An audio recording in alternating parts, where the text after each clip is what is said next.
Tonight, a claim has emerged that is shaking political circles across the Middle East and drawing attention from around the world. A statement circulating through Iranian media and sources connected to Iran's military establishment suggests that a recent missile strike on a heavily protected Israeli leadership compound may have been aimed at one specific person, Israel's Prime Minister Benjamin Netanyahu. If true, the implications would be extraordinary. But even before any confirmation, the claim itself has already triggered intense speculation, confusion, and debate across diplomatic and security communities. According to statements attributed to Iranian officials, the strike was not simply another military operation in the ongoing tension between Iran and Israel. They claimed the compound that was targeted was believed to host high-level Israeli leadership meetings, and intelligence reportedly suggested that Netanyahu himself might have been present inside the complex at the time the missile struck. Iranian commentators are describing the strike as one of the most significant actions in the continuing confrontation between Iran and Israel. They argue that the weapons used in the operation were designed specifically to penetrate fortified facilities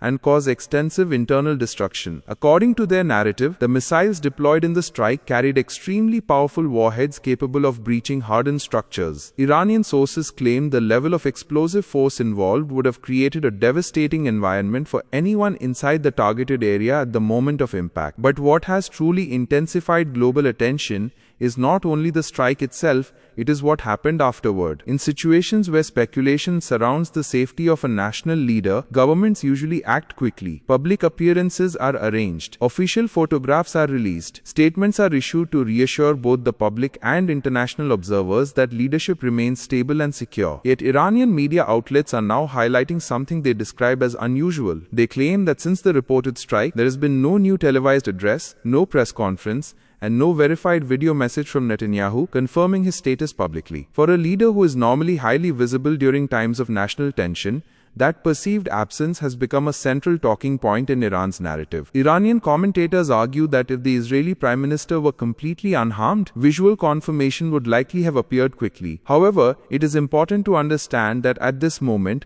there has been no independent confirmation supporting these claims. International analysts emphasize that information during geopolitical crises often becomes part of a broader strategic communication battle. Governments sometimes choose not to respond immediately to statements coming from adversaries. In other cases, security protocols can delay public communication about sensitive incidents. Still, the longer uncertainty continues, the more room it creates for speculation. Observers note that leadership compounds like the one reportedly targeted are among the most heavily protected locations in any country. These complexes typically contain secure meeting rooms, communication centers, intelligence facilities, and offices used by senior government officials. Striking such a location carries enormous symbolic meaning. From the perspective presented by Iranian sources, the operation is being framed as a demonstration that even highly fortified leadership facilities can be reached. Their message appears aimed not only at Israel but also at the broader region. They portray the strike as evidence of strategic capability, the ability to penetrate defenses, and strike at the very center of political authority. But if the claim about Netanyahu being the intended target were ever confirmed, the political consequences would be immense. Targeting a sitting national leader represents one of the most serious escalations possible in international conflict. Such an event could dramatically alter diplomatic dynamics, security policies, and military responses across the region. For now, however, the situation remains surrounded by uncertainty. Israeli officials have not issued a direct statement specifically addressing Iran's claims about the strike or the alleged targeting of Netanyahu. Analysts caution that silence in these situations does not necessarily indicate confirmation of any claim. There are many reasons governments may choose not to respond immediately. Some officials prefer not to amplify narratives coming from rival states. Others may wait until security assessments are complete before making public announcements. And in some cases, information is deliberately withheld while internal investigations are conducted. But in the modern information era, silence often fuels speculation. Across international media and political circles, the same questions are now being discussed. What exactly happened inside that compound when the missiles struck? Was the facility truly hosting senior leadership figures at the time? time? And most importantly, was Netanyahu ever in danger during the attack? At this stage, none of those questions have definitive answers. What we are witnessing is not only a military story but also an information battle. Narratives are forming on both sides, and public perception is being shaped in real time as new details slowly emerge. The rivalry between Iran and Israel has been unfolding for years through intelligence operations, cyber activities, covert actions, and occasional military strikes. Each side has repeatedly accused the other of targeting strategic assets and national security infrastructure. This latest claim, however, touches something far more sensitive: the security of national leadership itself. That is why the world is paying such close attention. Diplomats, analysts, and governments across multiple regions are watching carefully for the first clear signal that could confirm or contradict the claims now circulating. Until verified information emerges, the situation remains a mixture of speculation, strategic messaging, and unanswered questions. One side is presenting the strike as a bold operation that may have reached the highest level of Israeli leadership. The other side has not yet publicly addressed that specific claim. And in the silence between those two narratives, a global audience is waiting, watching closely for the moment when facts finally replace speculation.